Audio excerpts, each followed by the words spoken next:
voting on ledger technology. Okay, thank you very much. So I'm pleased to have the opportunity to introduce our project on DLTs to you. So this is one of the projects that was funded under the Applications of Distributed Ledger Technologies program about voting on ledger technology. So I'll go into an overview of the project and then a bit about the Surrey element of this. So it's a joint project with King's, and there were several aspects to it. The bit I'm going to focus on is the bit involved verifiable online elections, really for organisations. So we don't think this is ready for prime time political elections yet, but for organisations that do online balloting, and electoral reform services are the kind of leading provider of that in the UK.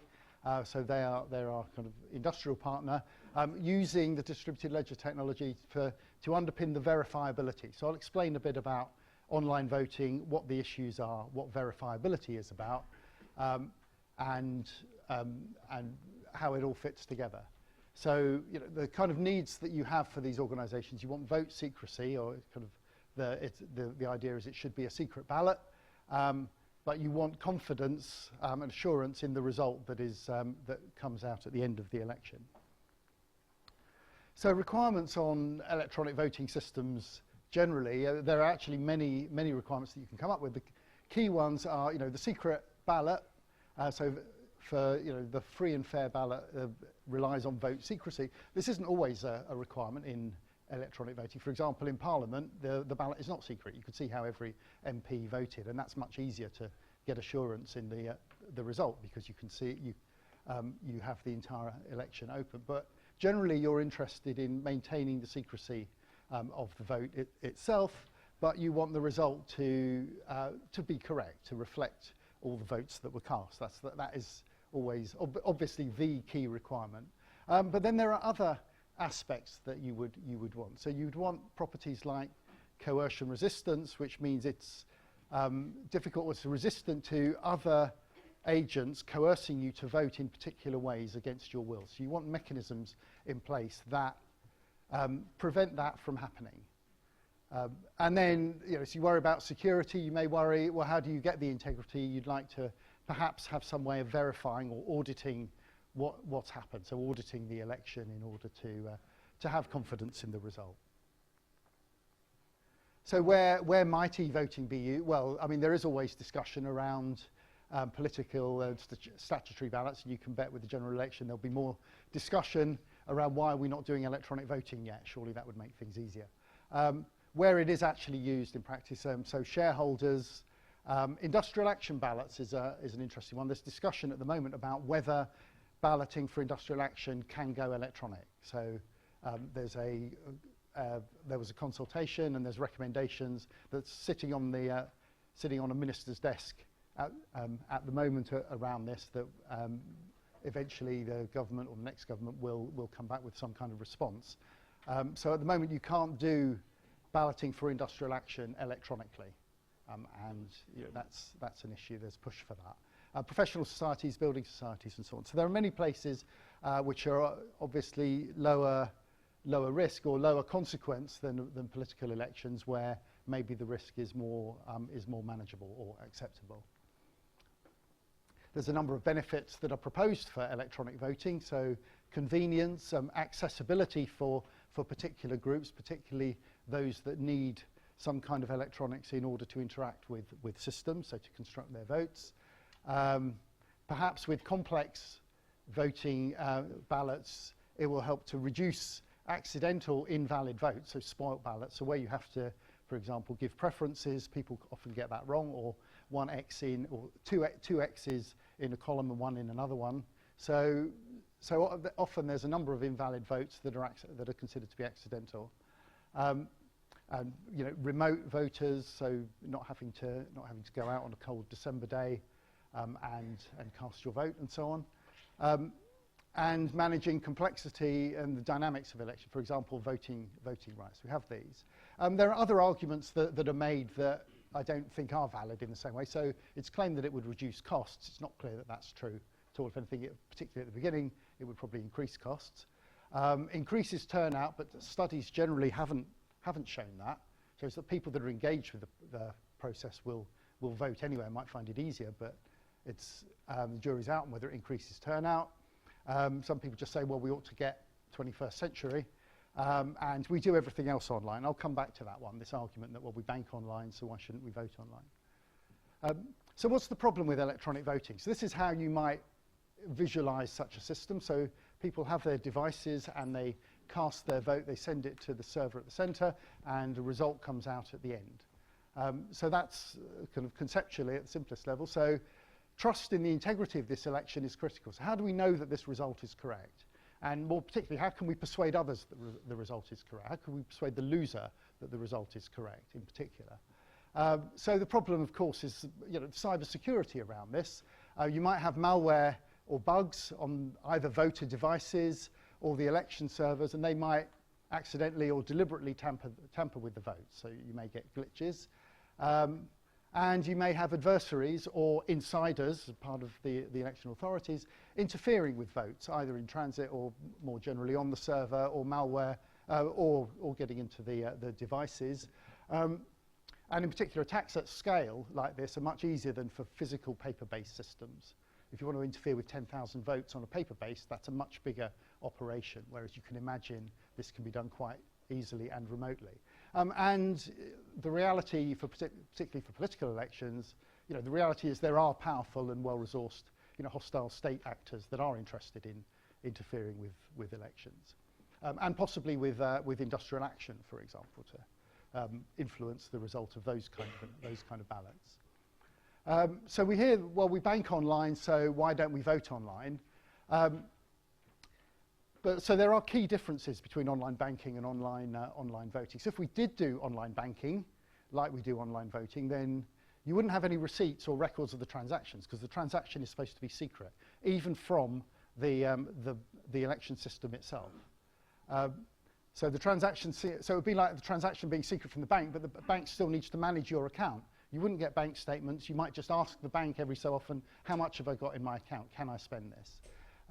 You would pay the cost of any fraud in your account because it would be hard to detect. You wouldn't have any way of detecting that. And also, there is one election authority. There's no way to change your bank if you don't trust it. If you don't have confidence that they can do this correctly, you don't have any way to change it. You can't say, I'm going to cast my vote using this different election authority in this general election. So if you look at it from the converse point of view, well, we don't vote online, so if you turn the question around, so why would we bank online? Well, there are trust mechanisms for banking online. There are verifiability, auditability, liability on the bank for when things go wrong. You don't have those kind of things when you have online voting. It's not clear where, and the financial institutions do, there is fraud that goes on, and they accept that as the cost of doing business. Obviously, they try and minimize it, but they recognize that it goes on, and it's tolerable. There isn't really an equivalent for elections and for ballots in terms of tolerating what happens if things go wrong. So that's the kind of key difference between banking online and voting online. So the idea would be, well, if you can put in some of those verifiability mechanisms, then you have a way of you have a way of actually being able to verify the election, verify the vote. So in the electronic voting systems literature, secure electronic voting, there's this concept of end-to-end verifiability. It's been around for a long time. Talking of old technologies, end-to-end verifiability as an idea has been around for decades. You have the idea that individual verifiability, that as a voter I can verify that the vote the system has really is the vote that I cast. There's universal verifiability, that all the votes the system has do correspond to the tally, the result that's come out of the end. So you have these combinations of verifiability that let you verify various aspects of the chain from casting your vote through to the result coming out of the end. And there are ways of doing this that keep the vote secret. So you need an independent and trusted tamper-proof election record. So you need some kind of record that everyone can accept that this is the record of the election. And that's where the DLT comes in. So the Vault project objectives were to use DLT to put end-to-end verifiability into practice. So how can DLT be used to underpin this? So, as I say, we've been working with the electoral reform services to include verifiability in online voting systems. They have online voting systems. At the moment, you have to trust the electoral reform services. So you commission them to to run your election, and they run your election and they tell you the result, and they will monitor things, but there's no verifiability. So the project had an initial prototype system back in April based on the Selene design, and we've now trialled it. We had 2 kind of smoke tests, 2 pilot votes, but we've had 2 real elections now. The second one just finished last week with paying customers of theirs that are doing an online vote, and we're looking at the verifiability mechanism on top of that. So one of those elections with the Royal College of Nurses, and the other one was the College of Podiatrists, kind of electing representatives for them. So those are elections that can now be verified, and we're kind of seeing how the voters actually understand this and how they get on with it. So the system that it's called Verify My Vote, so VMV, the project demonstrator. So this has been laid at the moment on top of the ERS standard system. So you'll get some credentials, either by email or in the post. You will go to their system and log in, vote in the normal way, but by radio buttons. And what now happens, or with our system, after polling is closed, the voter will receive information on how to open a commitment to check their vote. Okay, so there's a commitment to some piece of information. It's a tracker number that the voter will be able to open afterwards and do the individual verifiability. So they can confirm the correctness. Sorry? That means the system can open their vote as well. They will have private keys that are used to open the commitment. But the system gives them them, so the system must have that private key, so the system can access the vote. The prototype that we have at the moment, we are managing their private keys, but yes. Well, ultimately, you would want them to generate. Yeah, this is one of the kind of usability challenges. You'd want them to have an app that's generating the private key, and then nobody other than them has their private key. And but yeah, at the moment, to test the usability, we're doing that for them because we're not going to ask them to do that. But yeah. But, well, there are 2 parts of the system. So there's the Surrey part, and we're managing the private keys part, and there's the ERS who are managing the election. So even the ERS don't have the keys, can't open the votes. So obviously cryptography is. I'm not going to go into that here because there's not enough time. We're talking at a higher level, but there's cryptographic mechanisms that provide the verifiability through these commitments while preserving ballot secrecy. And all the verifiability evidence is posted on the ledger. Okay, so the votes coming out at the end are all posted on the ledger. Only the individual voter knows which one theirs is because only they have their tracker number. So it can be independently checked. Anyone can check the overall tally, and individuals can check their own vote. So the design of the system rests on cryptographic commitments. You need to make a commitment to each voter to a particular tracker number at the beginning of the election. And the reason for that is if you only give a tracker number at the end and say this is your vote, if 10 of you have voted for Alice and I want to steal votes for Alice, I can give all 10 of you the same tracker number. You'll all go in and say, yep, that's my vote. And you will think you've done the individual verifiability. So the way to prevent that is by having cryptographic, having commitments so that before I know how you're voting, I have to give each of you a tracker number. I can't give you the same ones because I'll get caught out if you vote differently. So the current status, I've mentioned this. So we've got the design of VMV for adding on top of, for layering it on top of the ERS system. This is based on a system that came out of Peter Ryan and his group in Luxembourg called Selene, which ideally you wouldn't be using their system at all underneath. You would just use the Selene system. But the reality is they're not going to run trials with real paying customers on something that's just coming out of a university. So they want to run their election and be able to recover it if something doesn't work from our point of view. But But we've done user testing with them, and as I say, we've now had voter trials, and we're collecting the feedback. So after the voters do their verification, they're invited to participate in a questionnaire and answer our questions about their understanding of verifiability and whether they like it, whether they like the idea of checking checking that their vote is correct, and so on. Because we also need to understand whether people will do this. You need enough people to do this in practice to be able to verify. So this is what it looks like on the web. So we have, here's the kind of the public bulletin board. So you have the commitments, and it's all various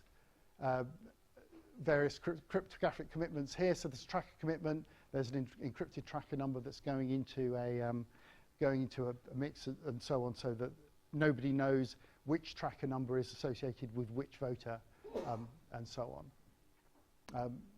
And then at the end, so this was the trial. This was the first test that we did where you voted for your favourite chocolate bar.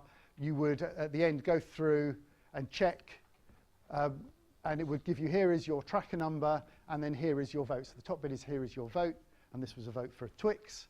And then below that, you've got, here's the tracker number that only you are able to decrypt and obtain. So that's what we're doing at the moment through the web. So that's the verification. And then the other part is you get a complete list of votes that you can download and examine in here an Excel spreadsheet and so on. And you can find, here is the tracker number that corresponds to what I've just checked myself, and here it is in the list of all the votes that have been checked. So then anyone can go through this and work out the tally, can do their own adding up and see what all the votes have been, and therefore who the winner of the election is. So that's the universal verifiability. So the distributed ledger is a crucial component in VMV. So the voting literature talks about web bulletin boards, and most verifiable voting systems have something called a web bulletin board, which is this append-only database. It's where you add information and it can't be tampered with once it's been added. But it turned out when we actually came to kind of build this sort of thing, that people didn't know how to build this. You didn't see where it would come from or who you should trust. So DLT does solve a real problem in verifiable voting in terms of giving you this distributed ledger, being able to make trusted commitments. So you make these commitments at the beginning. They won't be tampered with. So somebody at the end can't say, well, you've just made up those tracker numbers afterwards, after the event, because they were there at the beginning. I'm being wound up here. So the other aspect that DLT gives you is consensus. Everybody knows that they're all seeing the same view of the election. So I know when I look and see my vote counted that actually everyone else is seeing the same view. So it's also been able to do the verifiability. So this is where DLT helps. The information is going on to the DLT. And so there's the summary. There are many outstanding issues. I mean, the project was just to build a demonstrator and to start looking at what goes on here. Of course, you've got issues around, well, how do you get voters to understand what the DLT is giving them? So, they're still just looking at the web. How can they inspect the DLT? So maybe you need verifiability tools, which at the moment are not there, and they can be provided, and other issues. So I'll stop there, I think, and thank you very much.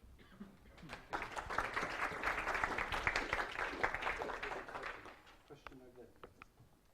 Yeah, well, the one big involvement of votes after the fact, does that not open the opportunity for them to then change their vote if they don't like the results? They can't. So the question is, if they can see their vote after the fact, then they can change it. Oh no, I just mean if you're saying if they then go back in to verify it afterwards to check that it's registered the correct vote for them. Yeah. Does that not open an opportunity for them to say, well, I don't actually like the result of that election? Oh, I see what I mean. Yes, yes. So one of the other challenges around this is dispute resolution. So if you come along and you say that, but nobody else has, then there are issues about, well, how do you tell whether that really was what you cast, or whether you had malware, or whether you're cheating, or whether the system is cheating. But that's still an open question. Question at the back first, and then Yeah. If a voter can publicly approve how they voted, I can coerce them into voting for me by saying, show me your vote, and if it's not for me, I'll beat you up, and if it is for me, I'll give you 5 quid. Yep, so the Selene system has a coercion-resistant mechanism. So when you get, I've got a, so you've got the commitment to a particular tracker number, but you can actually, if you have it's using your key, if you can use your private key to turn that into a commitment to a different tracker number. I'll have to. So I have the option as a voter then of producing 2 apparently valid proofs that I voted valid and I voted false. Yes. I just have to remember which of the 2 I'm talking to. Yeah, absolutely. So you know, as long as you remember, you know which one is the vote that you really cast. You know your real tracker number. Only you know whether you generated a fake commitment that opens to another tracker number. Kind of same question. How do you guarantee information symmetry among all agents? Information. Symmetry. So, say, how can you guarantee that that the system is not being attacked and agents are being added to the system to vote? So it's a similar question, I think, to the previous one. So information. How do I know that all the entries that are made by only the people that should be voting? Okay, yeah. So that's an issue around the kind of list of voters in the first place. So their credentials. So a vote that comes in has to be signed. So there will be the signature keys for valid voters will also be part of the system. And when your vote is sent in, it's an encryption, but it's signed, and then the signatures are taken off before it goes through being processed. Can you guarantee is that person? Sorry? Who runs the mix? There will be we're running it through Verificatum, so there'll be a number of nodes. Yeah, I guess my question was mostly like how do you actually commitments, but I guess you send them through the mixnets. So there's a mixnet that is implemented. Yes, there's a there has to be some way that these decommitments, like find Yeah. their way, like so that they're open. So this has to be through the mixnet, and you're authorized, you're Yes. authenticated to go through the mixnet. Okay, so I think this covers the only little remark I had when you were saying about banking and voting. I think another point that is worth to be heard here is like when you have a security breach in banking, usually you can quantify this with a certain amount of money, for example, Yeah. that were lost. And in voting, it's unclear. If you have a security breach, how can you exactly? How do you quantify? Yeah, quantify what a different government is corresponds to.